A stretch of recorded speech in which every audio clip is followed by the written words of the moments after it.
Hi there folks, Joel Self, Outdoor Instructor here. Welcome back to the YouTube channel. Today's video is going to be all about the Flemish-Bend, a brilliant way of joining two ropes together. However, there's a little something extra we can be doing here as well, and we're going to chat about that too.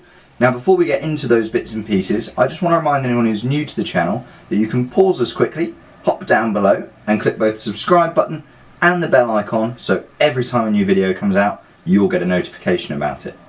All that being said, let's strip this out and talk about the Flemish-Bend. So before we get into tying the extra loop into our Flemish-Bend, we better just address how to tie a regular Flemish-Bend for anyone who's unsure. The way we do this, taking our upper rope, we're going to tie a single figure of 8 into the end, making sure we've got a nice healthy tail below it.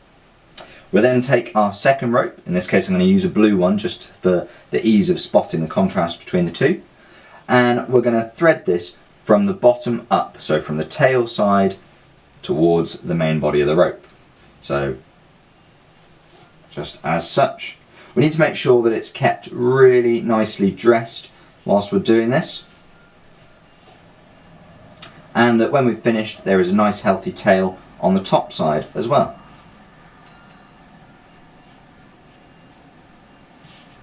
Pull everything tight and just make sure that the lines are seated as they need to be. There's our regular Flemish-Bend. Now we're going to have a look at how we can make this a slightly more helpful knot.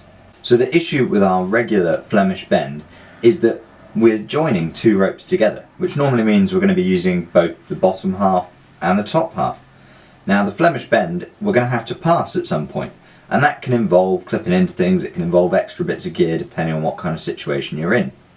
Now to make life a little bit easier, we can add a loop into our Flemish-Bend. The way we do that is instead of starting with a single figure of 8, we start with a figure of 8 tied on the bight up in our top piece of rope.